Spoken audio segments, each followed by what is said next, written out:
நான் சொல்வதை நன்றாக கேட்டுக்கொள். ஒருவர் ஒரு பெரியவரிடம், ஐயா, நான் துன்பச் சிறையில் சிக்கித் தவித்துக் கொண்டிருக்கிறேன் என்றான். பெரியவர் என்ன காரணம் என்று கேட்டார். மற்றவர்கள் எனக்கு துன்பம் கொடுக்கிறார்கள் என்றான். உனக்கு துன்பம் கொடுப்பது உன்னுடைய மனம்தான் என்றார் பெரியவர். அப்படியா சொல்கிறீர்கள்? ஆமாம் என்றார் பெரியவர். அப்படியானால் துன்பத்திலிருந்து விடுபட என்ன வழி? மனதை புரிந்துகொள். அது போதும். எப்படி புரிந்து கொள்வது என்றான் அவன்.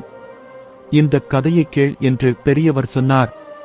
ஆசையாக ஒருவர் ஒரு பூனையை வளர்த்தார். அந்த பூனை ஒரு நாள் எலியை பிடித்து கவ்விக்கொண்டு வந்தது. அவருக்கு அது மகிழ்ச்சியாக இருந்தது. மறுநாள் அந்த பூனை அவர் ஆசையாக வளர்த்த ஒரு கிளியை கவ்விக்கொண்டு வந்தது. அவருக்கு அது அதிர்ச்சியாக இருந்தது. இன்னொரு நாள் அந்த பூனை எங்கேயோ சென்று காட்டிலிருந்து ஒரு குருவியை பிடித்து கவ்விக்